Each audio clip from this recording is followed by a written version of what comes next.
What's going on, everybody? Barnyard here. I know I haven't posted a video in a while. Just had another kid. So, been busy on dad duty here for the last few weeks between the hospital and just getting situated with the newborn. So, back at it today, though. And then just another update. Somehow I got my Twitter banned. Elon, I guess, thought I was sharing too much alpha with Honeyland, so he wanted to give everyone else a chance. So, working on getting that taken care of and appealed and everything like that. So as soon as that gets back up and running, I'll have more threads, more guides, more plugs for the YouTube here. But yeah, I guess without further ado, we'll adjust that a little bit. And here we go. So first time logging in a while. I'm still playing every day. I figured I'd hold on to some of my rewards over the last probably 3 or 4 days or so. And then, of course, first things first, you always go to your friends list. And you're always going to claim all, send all. First thing you do when you log on. Make sure our friends are happy. Then I always go to my bonus spin over here. So we go our 4 spins. Some shield shards. We don't really care for those. We got enough. Can't wait till the SFT market comes up and we can start selling shards and items. Well, selling items, we won't be able to sell the shards, but we can craft some items, get those on the open market, and try and hopefully, buy, sell, and get to the stuff we really need. Today I'm going to be going over upgrading bees. So there we go, some capacity. It's not a bad day for a wheel spin. And then one more thing we will do, I always check the shop every day. Go to your main shop. This is going to be our cheapest avenue for shards and perfect endurance shards. Always buy those. It's the best bang for buck. Capacity shards also, and then agility is the third shard type I'm looking for. Everything else is either I don't really need and or overpriced comparatively. So and then I don't know if you guys saw big raffle week. So I made sure I bought a bunch of tickets for most of these. I'm going for the Mad Honey Vial. I'm going for the Genesis Egg. I'm going for the gold. I guess I thought I was going for the gold pass. Going for that gold pass. We're going to go for this one too, though. I like getting all these raffles. Call me a degen, call me what you will, but probably the biggest HXD sync for me at this point. So I'll tell you what, it's been killing my progress to 100,000 honey. You can see I'm up to about 83,000-ish. Well, low 82,000 now, but pretty consistent for raffle week. So we'll see. Hopefully I can win something that justifies it. But yeah, friends, shop, spin wheel, claim our tasks. If you watch previous video, you'll notice I haven't claimed anything today. That's pretty sweet. But I try to do at least one raid every day so I can get the task points for it. Even though I'm maxed out experience, maxed out level, the devs have hinted that they are still keeping track and there might be some kind of bonus something in the background in the future. So I try to do that every day. But yeah, today I'm going to be going over upgrading bees. So I'm going to be sharing with you guys more of my spreadsheets, kind of my breakdown, my thought process, and analysis of what I ended up doing. Because there's a 1-minute cooldown timer on upgrading a bee over and over again, it's not exactly the most conducive content, short of me fast forwarding and talking over the top of it. So I had upgraded all my bees. It took about, I don't know, maybe a 2 or 3 hour process the other day. And I'll show you exactly how I broke it down and what I did, and I'll show you the resulting bees as a result of it. But the first kind of thing is, this is what I did first. So I don't know how well you can really see that on the computer there, but I notated all my bee numbers, exactly how many of each upgraded I would needed to get them to their endurance threshold, because that's what I was upgraded today, was endurance. But I went through 4,000 endurance shards. It was really awesome. Not really. It was painstaking and it was a pain in the ass, especially waiting with the 1-minute cooldown. But on the horizon, we will see bulk upgrades going into effect. At least that's kind of what the devs have hinted at. So I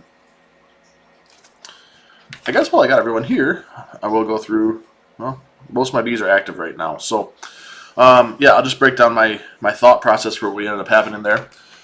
And a lot of this is going to be on, if you guys don't use this tool, HiveMind is the way to go. And I'll tell you, I do most of my business through HiveMind here. So as you can see, I'm logged into my HiveMind, my main page. If you're not familiar with this tool, you can search any item, land, bee, queen, account, wallet address, anything like that. and it gives you into a very digestible medium to view everything. There's all kinds of different sorting filters. You can stake and you can unstake through this platform. I mean, it's arguably the best tool I've ever seen for, you know, a game, honestly, period, where you need to be tracking stats and whatnot. So, as you can see here at the main page, one cool feature that we have on Honeyland that I feel like is very underutilized is the squads function.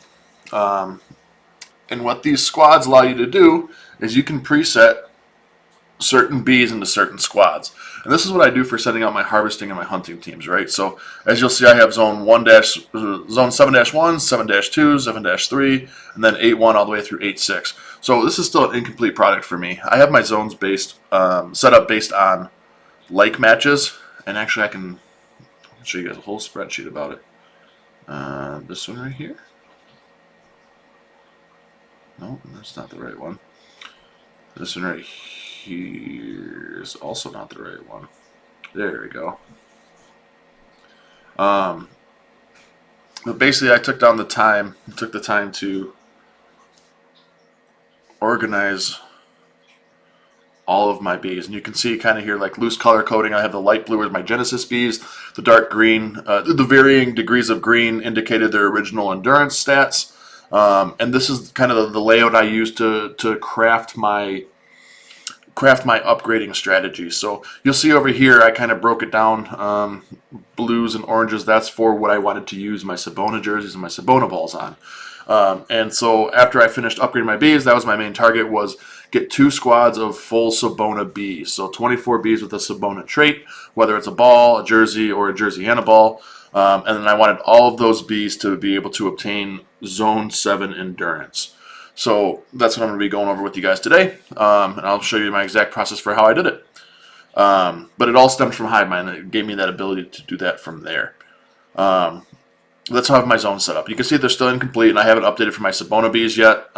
Just from the way I send out, I'm able to send out my main Zone 7-1, and then the remaining bees that are available because of endurance are just happen to be my Cibona likes. So, you know, once I get my additional, I think my goal is to have 5 squads that can hit Zone 7. I'm out of endurance shards though, so once I get the endurance shards necessary to upgrade my remaining 2.5 squads full of bees to endurance Zone 7, that's when you'll see I'll have, you know, 11 total squads. And if you notice, I mean, sort of them, they're all either 270 endurance or they're Genesis bees, so they can make it out there anyway. But that's what goes into my harvesting and my hunting guide. Oh, come on, man. I guess I can't leave the screen and then go back to the game. I'll take care of that. But basically what happens is when you can go out and you can select your squads when you go to harvest or hunting mission. So that's how I filter through a lot of my harvests and my hunts. But one other cool thing about the HiveMind is that it allows you to export your Hive into that fancy spreadsheet. And then what you do from there is all your choice. But so for example, click the little export button, it'll pop up. Oh gosh. You can see I have all kinds of stuff on my computer.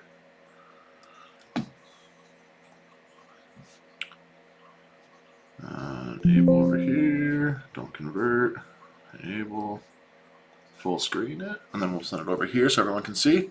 And it gives you a nice breakdown with all the pertinent information except for you can't sort by squads, which is one thing I'm gonna ask the team if we can get on there. But you can see name, generation, image. Some of these you'll see when I condense my spreadsheets. The first thing I normally do is I'm not too worried about the stakes. With my male breeds, with my male bees, I'm really not worried about their breeds either. And then I know all of these are bees because that's the filter I was on in HiveMind. So right off the bat, I normally delete those columns. That's all pertinent information for what I'm using, but the image is not so much. Delete. And then here's for me at least, the pertinent information when I'm going to try and organize my bees, make a spreadsheet, etc. That's what we would like to do. Is that too big? That's probably a good size for everybody watching. And then going from here, generally I will, as you can see, 300 35 bees is what I'm up to. This also includes all of my non-curious bees. So first thing I'm going to do, for the purpose of this, because I'm just worried about my curious bees are the ones I actually play with, I will delete all my non-curious bees in here, just because I'm trying to set up my squad and craft a strategy for upgrading for the bees I'm going to use in my hive. Being on level 30, I can run 20 squads of 12 bees. So once you get full 240, anything else, it depends on your activity level for if it depends if you're going to be optimized or not. I don't use non-curious bees for my squad. So anything else for that, that's my trade bait, my sale fodder. That's, I'm still just, still breeding, still hatching occasionally, trying to go from there. So we'll go ahead and bolt that up.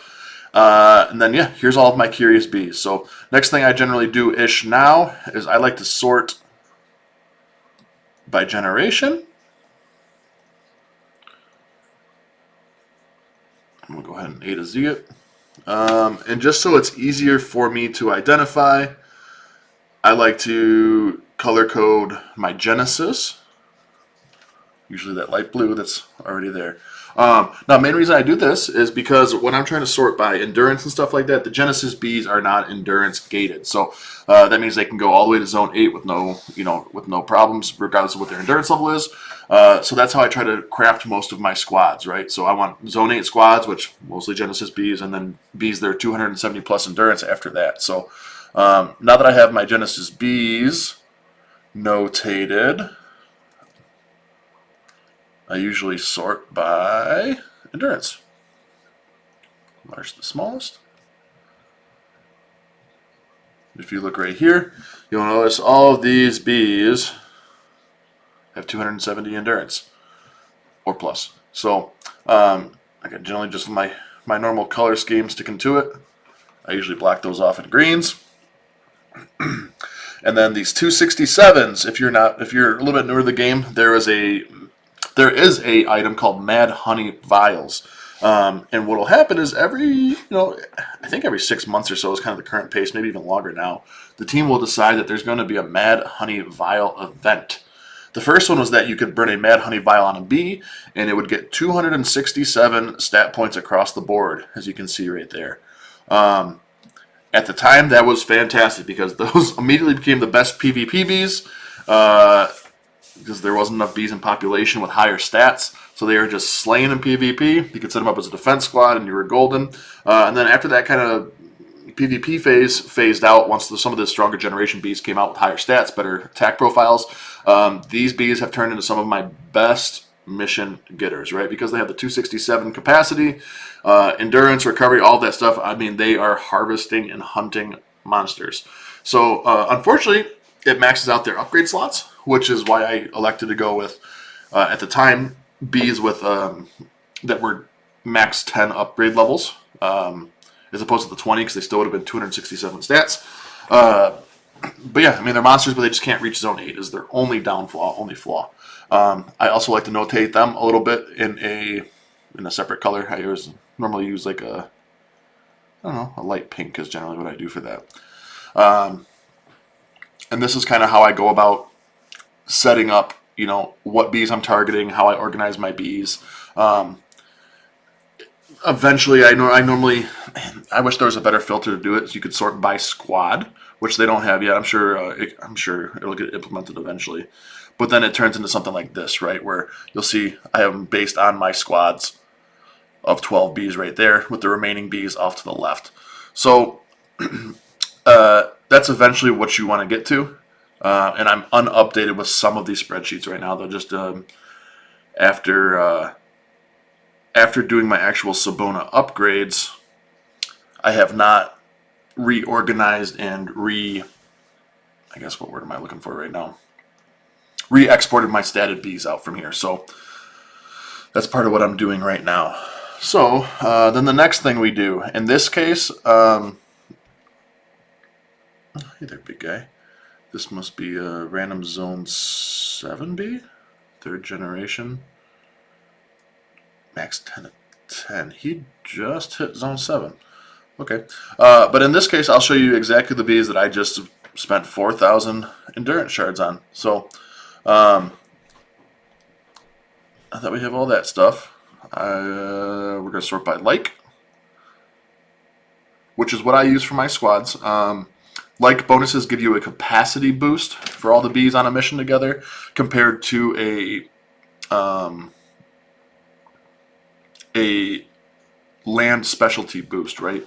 The land specialty will give you an agility boost. The matching likes of your bees will give you a capacity boost. So because I'm a little bit more of a passive player, I'm only going for 4 or 5 logins a day. I'd rather maximize my capacity. Comparatively, if you're a lot more active, the agility boost is probably a better idea. So you might want to organize your bees by land as a land type as opposed to likes, or if you can find obviously the holy grail of a whole squad with the same likes, same land type, that would be the absolute goal. As you can see here, we got all the Cibona bees, all 24 of them. So these are the ones I focused on. Do that. We'll go ahead and... I'm by no means an Excel wizard guru anything by that stretch of the imagination. So if I'm killing you guys by not using hotkeys or just my general, it makes sense to me, organization that isn't optimal by any means. If it's cringing you guys, I'm sorry about that. But you can see here how the Cibona trait works if you guys aren't familiar with it. It was a partnership that Honeyland had with Cibona basketball team in Europe, professional basketball team. They offered Cibona jerseys and Cibona balls as a trait you could apply to your bees. Balls gave your bees an additional 30 capacity, and the jersey gave your bees an additional 30 endurance, right? So what I had originally done is I went through and I sorted all of my bees in my hive by endurance, and the ones that weren't already in squads were the ones I was targeting, right? And my goal was to get all of them to zone 7. So I took all of my... I can even show you guys. This one? Back to this one. That's kind of what I have here. This column, at least at the time, it's not updated once the Cibona happened, was all of my non-squatted bees. So I sorted these by endurance, actually, you can see right there.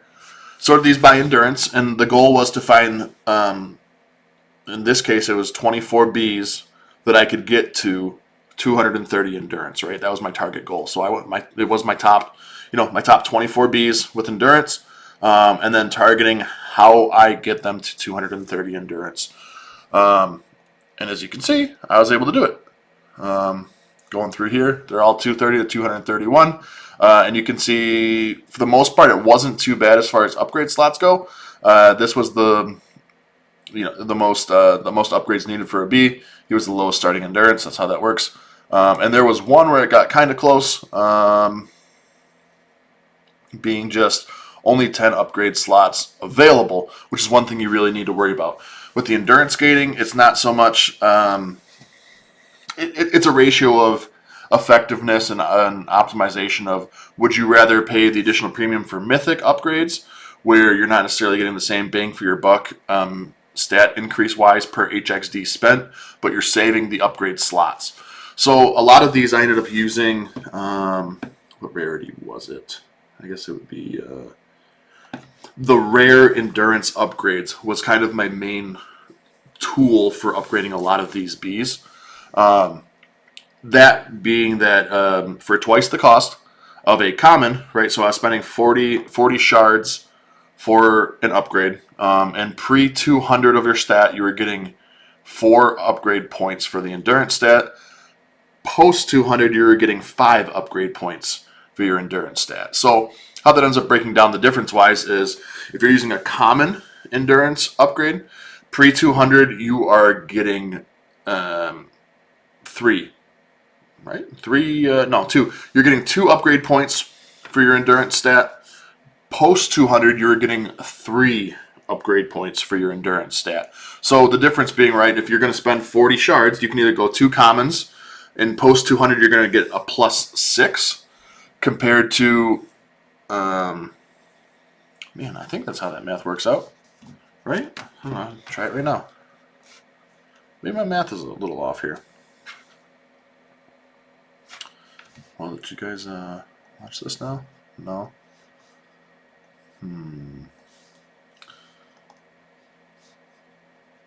Let me see if I can, damn. Sorry, I'll see if I can't edit this out.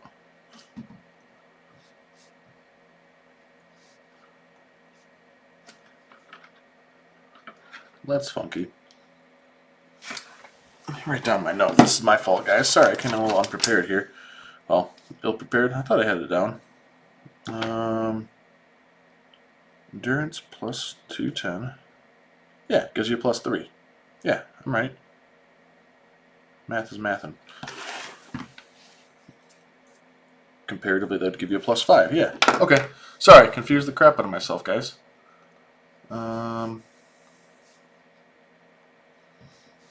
Sorry, confused the crap out of myself. So, yeah. Let me bring this back up so I can kind of show you guys how exactly this works. I wish that my screen mirroring wouldn't take a back seat when I was trying to show you guys spreadsheets. That's my fault. Let's see here. Connect back there. Working on the cast. There we go.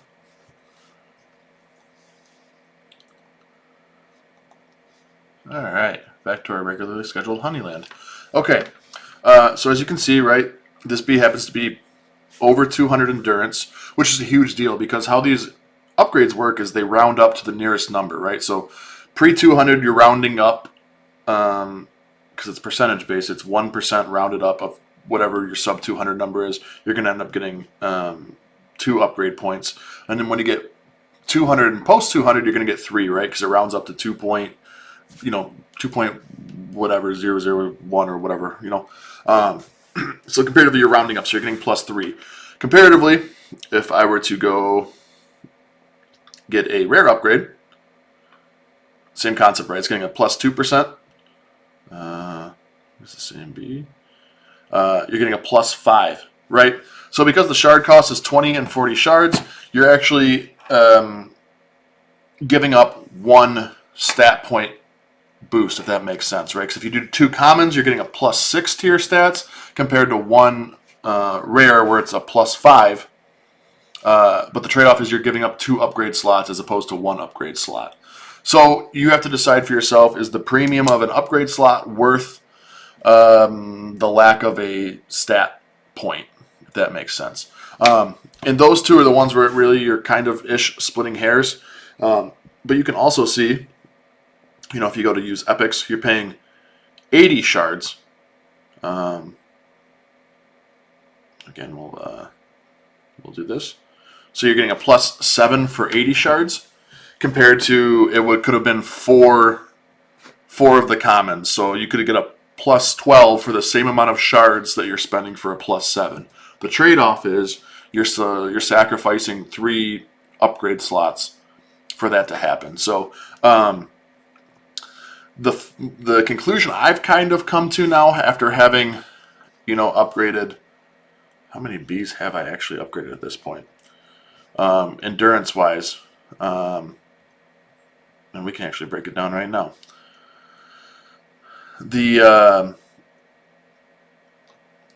conclusion I have come to now after doing all this upgrading is that it's not necessarily worth it with the vast amount of bees that you end up having in these hives to be spending for the premium upgrades, right? So you can see all these dark green bees. Most of these I was using mythic and legendary upgrades on, and you can see, right, we're talking 270 with between 3 to 10 upgrades spent. So, and that was mostly legendary, that was mostly mythic. At the time when I was doing it, my thought process was I will maximize my amount of levels or my upgrades I have left, right? Theory being that now I can focus on capacity and agility, make these absolute monsters. And then I realized very, very, very quickly that, man, I do not have near enough endurance shards. And so when I did these Cibona bees, you can see all these upgrades I used, like 5, so it'd be 5, 6, 7, 11. You know what? Hey, Excel has an absolute function for this. I can tell you exactly. I used 123 upgrades on these. And then, there was 4,000-ish shards based on what I was doing it on. So, compared to, shoot, if I had to guess off the top of my head, these bees for, let's see how many, 134 upgrades. Man, I think I spent probably closer to 10,000 endurance shards. Was not efficient by any means. And now it's definitely biting me in the ass now, considering that I still have, I don't know, 30 bees that I need to upgrade endurance on in order to fill my squads out properly. So that's the boat I'm in. That's why I'm making this video, to kind of help break it down, so you guys can decide if you want to go, expensive, expensive non-efficient, or expensive efficient, or kind of more value bang for your buck.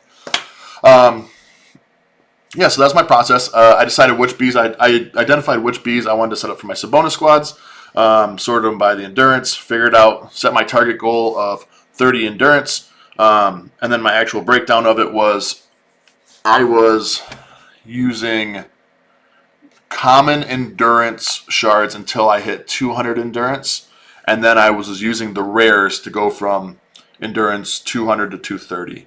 Right, so if I could line it up by a multiple of 5 was my goal there. 200 plus by a multiple of 5, then I would just use the rares to get them all the way up to 230, and that was kind of my, that's the threshold I was looking for. So only thing you really need to keep in mind is if you have bees with max 20 upgrades, or max 20 upgrade slots, and you hit your cap. This is where I went with my semi-efficiently, you know what I mean? So it's some of my bees here, some of the lower tier upgrade slots, 10. It took me 5 to get them there.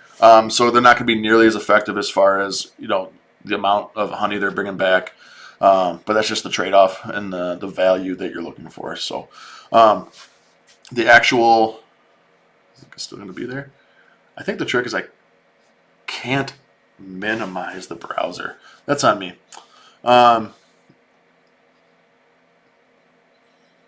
But yeah, so that's the process of exporting your Hive, and then kind of my strategy for how I organize it in my head, at least. And you can do all kinds of cool stuff from your spreadsheet here. You know what I mean?